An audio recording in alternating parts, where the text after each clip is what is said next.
Dans cet exercice, on nous donne l'équation d'une onde progressive. On nous demande de déterminer la longueur d'onde, la fréquence, ainsi que la vitesse de propagation.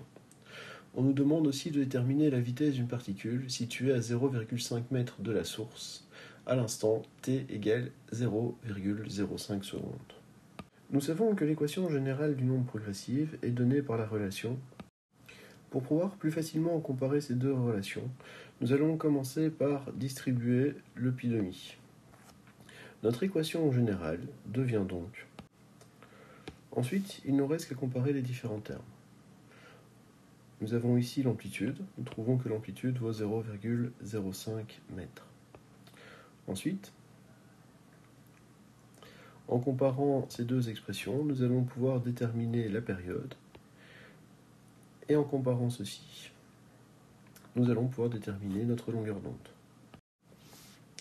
Nous avons donc 2 pt sur la période, qui correspond ici à 20 pt. En résolvant cette équation, nous trouvons que la période vaut 0,1 seconde. Ensuite, nous savons que 2πx sur la longueur d'onde correspond ici à 5πx. En résolvant cette équation, nous trouvons comme longueur d'onde 0,4 m. Nous savons que la célérité d'une onde est donnée par la relation longueur d'onde sur la période. Comme nous venons de trouver notre longueur d'onde ainsi que notre période, nous allons pouvoir calculer la vitesse de propagation de l'onde qui vaut 4 mètres par seconde. Nous allons maintenant nous consacrer à déterminer la vitesse de la particule située à 0,5 m de la source. Ça veut dire que dans notre équation de l'élongation en fonction de la position et du temps, x vaut 0,5. Et ce, à l'instant t égale 0,05 secondes. La première étape consiste à venir fixer notre x, donc notre position.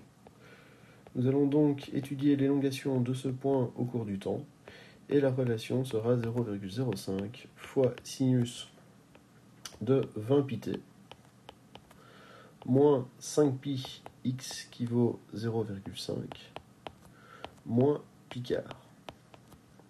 Comme nous souhaitons connaître la vitesse de ce point à l'instant t égale 0,05 secondes, nous allons venir dériver cette expression par rapport au temps pour trouver celle de la vitesse.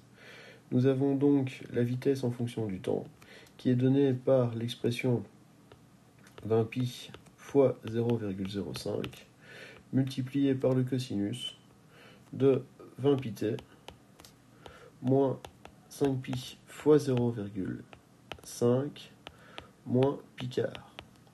Nous connaissons le temps qui est de 0,05 secondes, et nous trouvons comme vitesse de ce point à cet instant 2,22 mètres par seconde.